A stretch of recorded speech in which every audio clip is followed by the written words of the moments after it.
selamat pagi teman-teman semuanya. Baik, pada video kali ini saya akan membahas tentang cara pembuatan PowerPoint di aplikasi Gamma. Jadi tujuan dari video ini teman-teman yaitu untuk membantu teman-teman bagaimana cara mudah atau langkah-langkah mudah untuk membuat suatu desain atau PowerPoint guna untuk menjalankan tugas atau kewajiban kita baik sebagai guru ataupun pelajar. Terima kasih. Mari kita saksikan tutorial video berikut.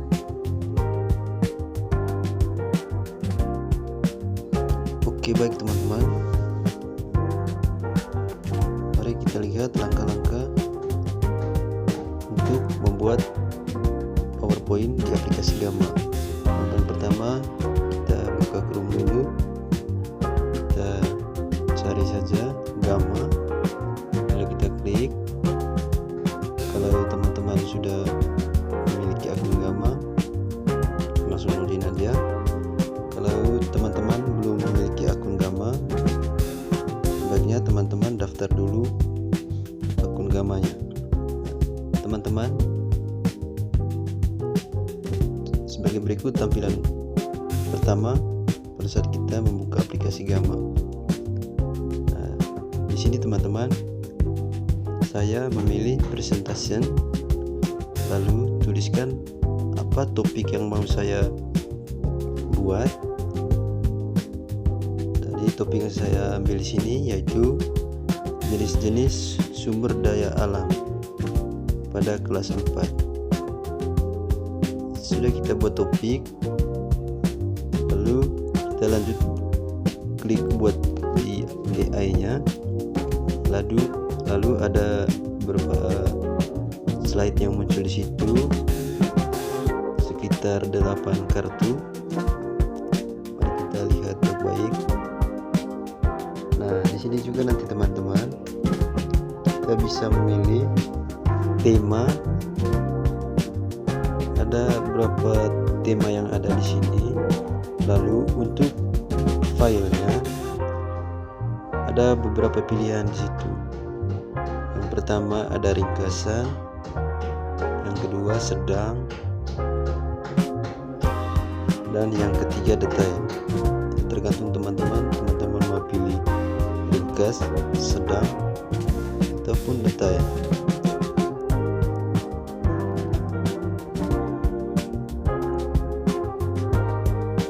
Kalau sudah pilih mau detail, ringkas, atau sedang tadi, tinggal teman-teman pilih kembali lagi ke tema.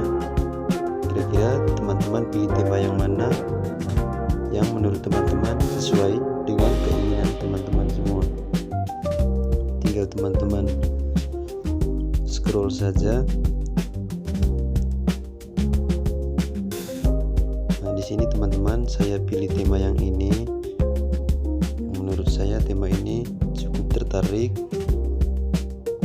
Lalu berikutnya teman-teman kita buat lagi menggunakan AI. Nah, kita hanya tunggu beberapa saat saja. Nanti dia akan muncul slide PowerPoint-nya.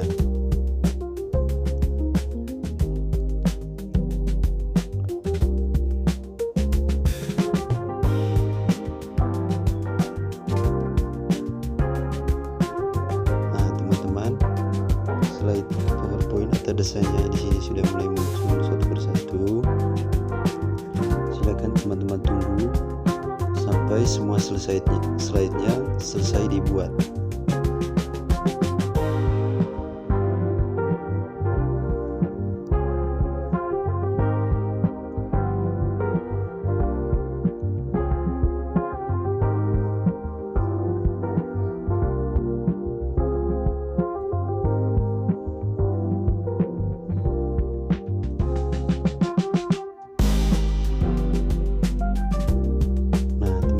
Kalau slide-nya sudah ditampilkan semua, teman-teman lihat kembali mulai dari slide pertama, slide kedua, dan seterusnya.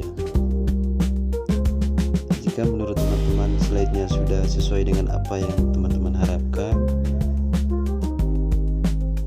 maka langkah berikutnya teman-teman tinggal memilih titik 3 di bagian kanan atas. Setelah teman-teman memilih titik 3, di situ ada suruhan mau teman-teman bagikan atau enggak, dan juga ekspor. Nah, di sini teman-teman tinggal pilih ekspornya saja. Setelah teman-teman pilih ekspor, di bagian ekspor itu ada beberapa tampilan. Contohnya teman-teman mau ekspor ini sebagai dokumen, teman-teman mengekspor ini sebagai webs, dan teman-teman mengekspor ini sebagai PPT. Nah, di sini teman-teman saya memilih untuk mengekspor PowerPoint ini menggunakan PPT atau PowerPoint. Setelah teman-teman mengunduh, nanti ada slide kecil dari atas. Tinggal teman-teman klik saja, nanti dia akan unduh secara otomatis. Nah, setelah unduh nanti teman-teman, di bagian pojok kanan atas ada gambar unduhan, tinggal teman-teman buka saja di situ. Nah, sesudah teman-teman buka, nanti dia akan muncul di filenya, file di berkas. Tinggal teman-teman klik saja di situ. Nanti dengan sendirinya dia akan munculkan slide PowerPoint-nya di aplikasi PPT. Nah, ini teman-teman, ini contohnya. Lalu kalau teman-teman masih belum puas dengan apa yang sebelumnya teman-teman lihat, tinggal teman-teman kembali scroll lagi ke bawah, lihat secara detail mulai dari slide pertama hingga slide terakhir. Setelah teman-teman melihat kembali, maka apa yang sudah dibuat oleh Gamma itu tadi bisa atau sangat membantu teman-teman dalam menyederhanakan proses pembuatan PowerPoint atau desain-desain lainnya. Oke, baik teman-teman, sekian saja untuk tutorial pembuatan desain presentation atau PowerPoint. Selanjutnya kita akan bahas materi terkait PowerPoint yang telah kita buat. Terima kasih. Baik, selamat pagi adik-adik. Hari ini kita belajar mengenal sumber daya alam di sekitar kita. Jadi adik-adik, sumber daya alam itu adalah kekayaan alam yang dapat dimanfaatkan untuk memenuhi kebutuhan hidup manusia dan lingkungan. Jadi adik-adik, sumber daya alam itu sangat penting bagi kita untuk memahami dan menjaga kelestariannya. Adik-adik, sumber daya alam berdasarkan asalnya. Yang pertama hayati atau biotik, lalu yang kedua non hayati atau abiotik. Hayati atau biotik ini berasal dari makhluk hidup seperti tumbuhan, hewan, dan mikroorganisme lainnya. Sedangkan non hayati atau abiotik itu berasal dari benda mati, misalnya air, tanah, udara, dan mineral. Lalu adik-adik, sumber daya alam berdasarkan sifatnya. Yang pertama, dapat diperbarui dan tidak dapat diperbarui. Jadi adik-adik, dapat diperbarui ini atau dapat dipulihkan itu seperti air, tanah, udara, tumbuhan dan hewan, sedangkan tidak dapat diperbarui atau jumlah terbatas, misalnya minyak bumi, batu bara, gas alam, dan logam. Lalu selanjutnya adik-adik, sumber daya alam berdasarkan penggunaannya, yaitu yang pertama penghasilan energi, yang kedua bahan baku industri, dan yang ketiga kebutuhan sehari-hari. Mulai dari yang pertama yaitu penghasilan energi. Itu contohnya minyak bumi, batu bara, gas alam, air, dan matahari. Sedangkan bahan baku industri itu seperti kayu, kapas, logam, dan mineral. Dan sumber daya alam berdasarkan kebutuhan sehari-hari itu seperti air, tanah, tumbuhan, dan hewan. Adik-adik, contoh sumber daya alam di Indonesia.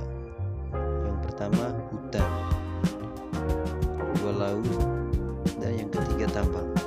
Di hutan itu adik-adik penghasilan kayu, oksigen, dan tempat hidupnya makhluk hidup seperti hewan. Lalu laut yaitu tempat penghasilan ikan, garam, dan minyak bumi. Sedangkan tambang itu penghasilan mineral, logam, dan bahan bakar. Lalu poin yang berikut yaitu konservasi sumber daya alam.